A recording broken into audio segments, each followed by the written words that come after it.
Hi everyone, welcome to this video on phase shift. So what I have here, I've got two waves that are exactly the same in terms of their wavelength, their frequency, period, and what's happening here is the particles in each wave are moving exactly the same way at the exact same time. We say that these two waves are in phase. Now, what happens is when one wave does something slightly different, it could be shifted over. We call this phase shift.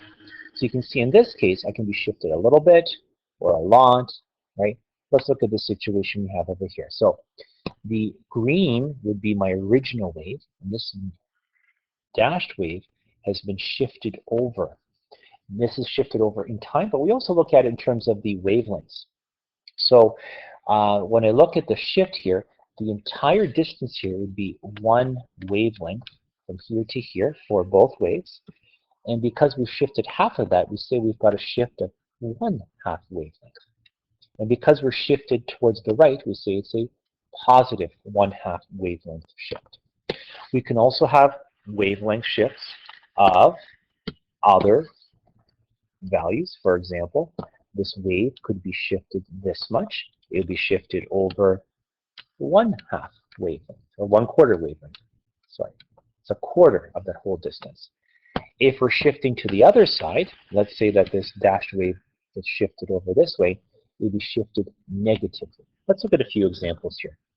So what I have, I've got several examples. Remember the green, we're going to refer to that as my original wave, the reference wave, and the red one, the dash one, is going to be the wave that we're looking at, and we're looking at the shift of that particular wave. So let's look at the first one here. So the first situation, what we have is the wave has been shifted over this much. This is again 1/4 of a wavelength. So see, it's a phase shift of positive 1/4. It's shifted to the right. Here, the wave has been shifted half a wavelength to the right, so it's positive 1/2 wavelength shift. Here, it's a shift of 3/4 wavelength, so it's a positive 3/4 wavelength shift. And here, it's a shift of a whole wavelength. Now remember, when we shift the whole wavelength, you can't even tell if the waves are shifted.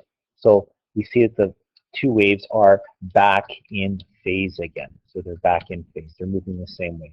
The other ones are all out of phase. So these are all examples of a positive shift. I can also have negative shifts.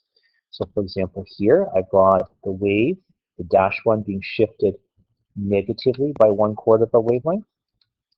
And in this case, shifted over a half wavelength to the left, or negative 1/2 wavelength shift. And that's it. That's a pretty easy concept. So wave shift. There you go.